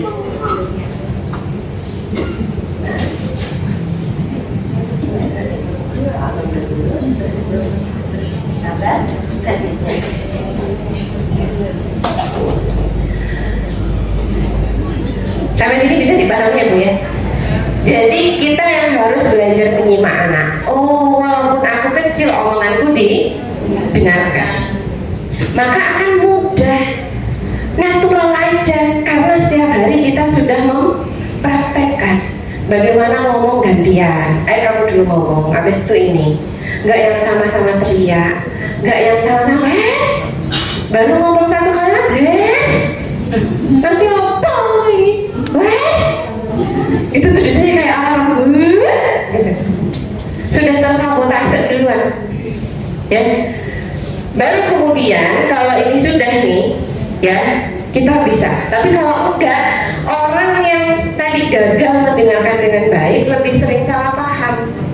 Belum selesai ngomong sudah disaut, baru ngomong ini sudah dibantah ya, salah paham, bertengkar.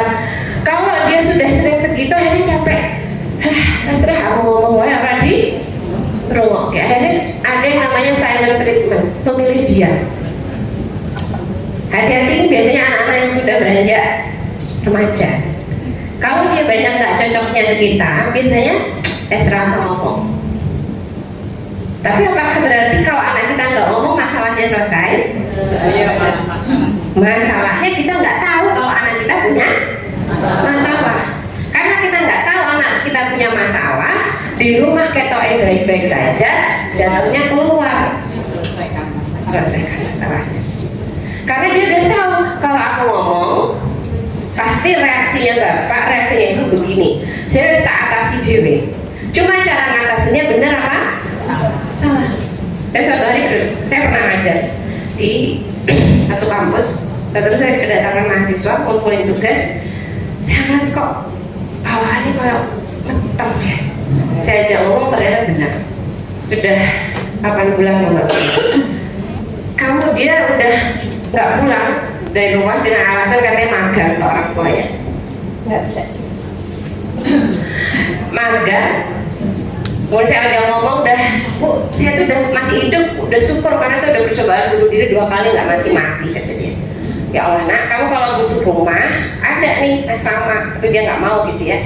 Ya intinya dia udah ngatasi sendiri, mateng dewe, dia merasa kalau aku ngomong pasti lebih parah. Akhirnya saya bilang, kalau mau bantu ngelahiran saya bisa cari donasi, kalau mau mantu dirawat saya bisa bantu. Tapi anaknya bilang, enggak Bu, sudah selesai. Selesai versinya dia itu apa? Anaknya itu sudah dijual. Dalam artian sudah ada yang pesan. Sudah ada yang pesan, sudah ada yang mau ngopain ini, udah beres. Jadi dia habis ngelahirin katanya 1 minggu ya udah balik apa adanya gitu ke rumah. Jadi orang tuanya nggak pernah tahu kalau dia pernah hamil, pernah melahirkan. Baru ketahuan setelah dia itu sudah nikah lagi sama pacarnya itu dan punya anak juga, gitu ya. Jadi ada yang ketemu udah di Malang mana gitu ya. Itu kakaknya pas ngurus BPJS kaget karena BPJS-nya pernah dipakai untuk lahiran. Jadi banyak orang tua yang tadi karena tidak terbiasa aware sama anak, nggak mendengarkan anak, nggak paham perubahannya anak. Sebenarnya kalau kita tadi kepekaannya muncul, basirohnya muncul, anak kita nggak ngomong tuh kita punya tanda-tanda, itu namanya instingnya ibu. Anak kita pulang dari sekolah, bajunya bau, keringetan, itu nggak usah ditanya, capek ya? Ya capek Bu. Udah itu dari kerasa, dipeluk pas kepes gitu ya, itu capek. Karena anak sudah capek, nggak usah kita tanyain macam-macam, suruh minum dulu, makan dulu, tidur dulu. Ya Bu ya, baru enak lagi ngobrol sore. Kita itu kesalahannya adalah kalau ada sesuatu langsung pengen diomongin, langsung pengen selesai hari itu. Anak baru pulang sekolah, tuh kan sepatu, nanti sepatu. Kita itu biasa ngomong itu jam. Kayak ibu tadi yang video. Makan, cuci tangan, habis itu tidur. Dari ini langsung 4. Sementara anak-anak itu udah capek, ya biar lapar, kesel, ayo makan dulu, udah makan, udah cuci tangan bobo, udah beres mandi, baru diomongin. Oke, 10 menit lagi, ya bu ya. Kalau ini sudah terlanjur terjadi, apa bu? Treatmentnya buat kita belajar minta. Habis dari sini tugasnya ibu, saya kasih PR ya, minta maaf sama suami, minta maaf sama anak, bilang sama suaminya, Mas, maaf ya, tak rasa-rasa aku kok kok cepat banget ya. Ketoke loh gitu ya, ketoke gitu kan. Sepurane kalau ada omongan saya yang menyakiti hati, kalau saya kurang peka, ya biar sama anak juga sama. Halo Isin, bu, Isin tidak boleh jadi alasan tidak minta maaf. Nanti kalau bilang, kamu sama jadinya Ustaz saya nonton. Gak apa-apa, buka aja nama saya. Ya, jadi kalau ini sudah kita tadi bisa mengenali emosi dengan baik, bisa lebih tenang, bisa lebih yakin, percaya diri, konsisten, istiqomah, insya Allah secara alamiah kita akan lebih mudah untuk mendengarkan orang lain. Soalnya ini dibagi kok, tenang kok. Nah, kemudian apa yang membuat kita tidak bisa mendengar dengan baik? Satu, secara fisik, capek, lapar, ya, sakit, buru-buru, berisik. Makanya bu, kalau pengen ngobrol yang enak, efektif, masuk kedengeran, jangan ngobrol pas lagi capek, jangan ngobrol pas lagi ibu sendiri bermasalah. Awak daerah ruwet, aku sih ruwet. Lah kok ibu ngajak orang tambah ruwet, dengerin orang juga. Gimana? Minum dulu, bukan nggak boleh sekarang puasa. Tenangkan diri dulu, ngobrol dulu nanti, ya bu ya. Kalau sudah nggak capek, anda capek terus, lain so istirahat. Oh subhanallah gitu ya. Ya, secara fisik kita harus peka, anak kita lagi apa, suami kita gimana kondisinya.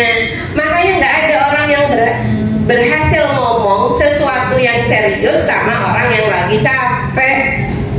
Nggak berhasil. Tunggu tenang, penuhi dulu urusan perut, gitu ya, urusan yang perut. Biar omongannya nggak makin bikin masalah tambah ruwet. Ada nggak bu yang rasanya serasa ngomong lah, diomongin tambah ruwet. Nah itu bu salah situasi. Ya, yang kedua kemudian secara psikologis kita itu akan lebih sulit untuk mendengarkan dengan baik kalau kita itu tidak tertarik. Sopo, ini nggak penting. Jadi kalau, nah sebagian pembicaraan anak kita itu tidak penting, benar nggak? Mik, harus tarik apa? Sini dulu, lihat gambarku. Oh, gitu ya. Padahal kita sih gosok, kita sih masak. Lihat gambarku, lihat legoku. Itu kan nggak penting buat kita, tapi penting buat itu mahakarya bu, buat anak-anak bu. Iya, lah kita noleh aja enggak. Akhirnya nak belajar, lah aku ngopo rajin-rajin sinau, nggak dihargai. Saya pernah punya mahasiswa dia bilang, waktu itu kita buat persiapan lulus gitu, saya konseling, Mbak, nilai kamu bagus gitu ya, kamu juga termasuk salah satu kandidat yang sudah terbaik. Apa yang bikin kamu sampai sejauh ini effortnya? Jawabannya apa? Itu yang bikin saya sedih. Saya pengen nanti untuk pertama kali mama sama papa hadir di wisuda saya. Karena saya bu dari TK itu udah cerai. Jadi bapaknya nikah lagi, ibunya nikah lagi, dia cuma sama nenek. saya itu berusaha semampu saya untuk bisa juara 1. Kenapa? Karena saya pengen mama atau papa ngambil rapot saya. Tapi sejak saya TK sampai saya mahasiswa, mama sama papa tuh nggak pernah ambil rapot saya. Ini kesempatan terakhir saya. Makanya saya berusaha lulus cepat nilai kumlot supaya mama sama papa datang minimal lihat pas saya wisuda. Saya nggak bisa ngomong apa-apa. Saya nggak bisa jawab. Jadi gimana? Halo, mau juara apa? Mau kayak gini mana tak? Nggak mau ngono bu. Bagi anak-anak itu adalah kita tuh nggak usah harus ngasih apa gitu. Itu bentuk penghargaan itu tadi. Ya, jadi kalau secara psikologis kita bilang ada penting, pas kita gagal mendengarkan.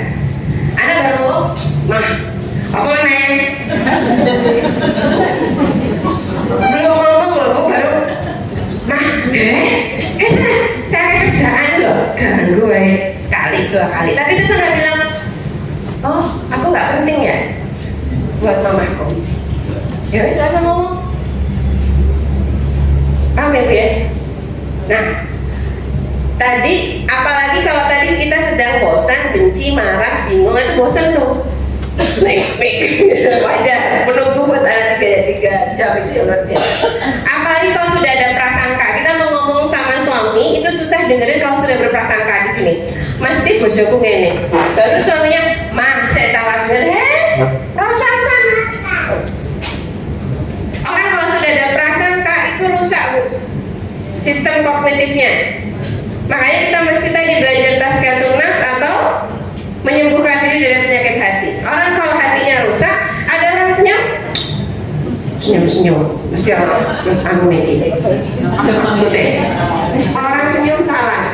Nanti orang lewat nggak nyapa, toh sombong, tenang, nggak nyapa. Padahal barangkali lupa nggak bawa kacamata ya bu ya. Saya tuh kalau nggak bawa kacamata duduk, itu nggak kelihatan wajah cantiknya. Tadi prasangka. Jadi sudah ada filternya, yang nggak sesuai sama filter dibuang, ditolak. Mah, dengerin dulu,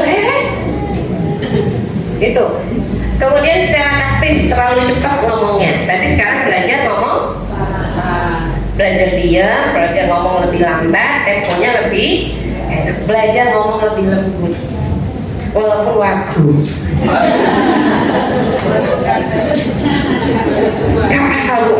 Nawa itu ya dapat ridhonya Allah, dapat kasih sayangnya Allah. Biasanya sama suami, ya itu ya, tolong ya, akan tinggal ya. Sekarang mas nyontol kalau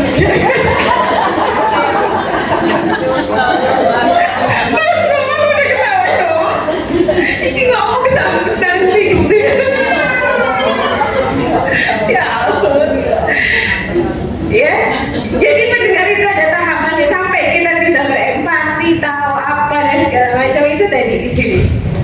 Nah, ini PR-nya buat ibu tadi ya. 1, belajar membangun kepercayaan. Kita bisa mempercayai orang lain kalau kita bisa mempercayai diri sendiri. Belajar percaya, Bu. Jangan apa-apa curiga sama anak, sama suami. Mesti maunya dengarkan dulu, Bu. Ya Bu ya. Bangun kepercayaan, bangun koneksi emosional. Karena kalau kita sudah akrab, nasihatinnya enak. Kalau kita sudah terwujud kasih sayang, mau marah juga enak. Kedua, ya, belajar memparafrasekan pokok pemahaman. Misalnya, "Mah, tadi kamu panjang kan saya cerita." Oh, kita itu memparafrasekan itu kita bilang kalimat yang intinya anak itu bilang apa. Kita konfirmasi. Oh, misalnya susah tadi. Susah banget. Udah padahal udah ini. Oh, terus gimana? Tadi kamu ngerjainnya berapa? Ya kan juga tadi kerjain. Ya alhamdulillah. Berarti 18 dikerjain kan? Ya bismillah doain sama-sama. Bisa merespon dengan cepat. Parafrasekan. Intinya apa yang kita dengar. Kemudian belajar menyadari respon nonverbal. Tadi gimana? Antara muka sadar sama apa yang diomongin harus selaras. Mama itu sayang. Gak tes antara mimik muka. Jadi kalau sayang ya anaknya dipeluk. Wes gede dipeluk-peluk tuh. Bu, anak itu Bu harus melihat bukti. Kalau kita aja yang sudah setua ini, abis sayang gak tau sama Umi, kok kamu tuh sayang gitu kan ya, sampai itu bingung. Tapi orang tuh pernah pembuktian seimbang. Tadi ya, kalau marah, mimiknya marah, tapi diatur, marah yang tidak zolim. Kalau sedih ya udah ekspresikan sedihnya bagaimana. Insya Allah kita itu lebih gampang mendeteksi isi hatinya keluarga kita kalau ini sudah belajar dengan baik. Kemudian belajar menyimak, tidak memotong pembicaraan. Belajar, oh iya, oh jadi kalau sama anak kecil kita kejadian kita yang begini, gimana, oh jadi matanya kita lihat. Kemudian belajar bertanya, bukan menginterogasi. Entah lah, duitnya tak, mesti. Kalau udah pulang ke kos mesti duit entek, mama ngerti. Itu tidak bertanya. Ibu, gimana, ada apa? Cerita dia. Tapi kalau kita langsung berkesimpulan, tak ada duit tak? Mesti kalau tanggal tua balik, kalau tanggal tua kangen kalau kemana itu. Besoknya nggak balik lagi Bu, gitu kan? Allah bisawab, insya Allah itu dari saya